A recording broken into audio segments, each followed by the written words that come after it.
By Paul Wiseman, AP Economics writer, Washington. Home sales are booming. Stocks are setting record highs. Industrial production is clambering out of the ditch it fell into early this year.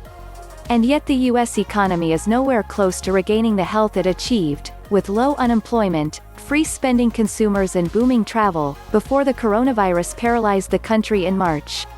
Not while the viral outbreak still rages and Congress remains deadlocked over providing more relief to tens of millions of people thrown out of work and to state and local governments whose revenue has withered.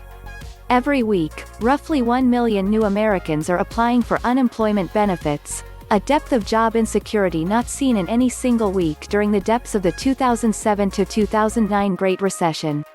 Economists say that as many businesses have reopened and consumers have begun shopping and spending more, the picture is beginning to brighten, if only fitfully.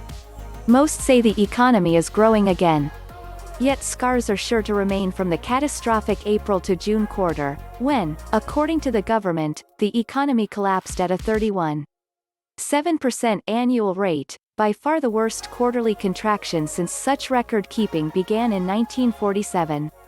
Some industries, notably those involving travel and hotels and restaurants, could struggle for years. And while the number of confirmed viral infections has been declining, the threat of a major resurgence remains, especially as students increasingly return to schools and colleges.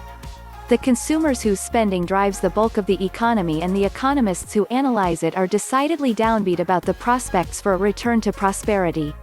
As long as we continue to see infection flare-ups, disruptions to activity, especially in sectors that are exposed to social distancing rules, will be ongoing, said Rubeela Farooqi, chief economist at High Frequency Economics.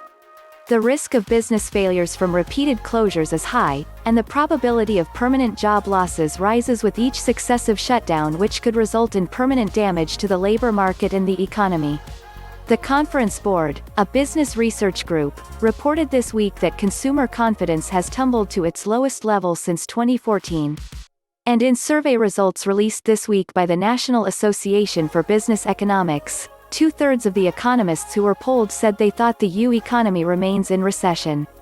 Nearly half said they didn't expect it to return to pre-pandemic levels until mid-2022. 80% put the likelihood that any recovery will give way to a double-dip recession at 25% or more. Early this spring, the economy went into free fall as millions of businesses suddenly closed and consumers stayed home to avoid infection. Employers slashed more than 22 million jobs, a record total, by far, in March and April.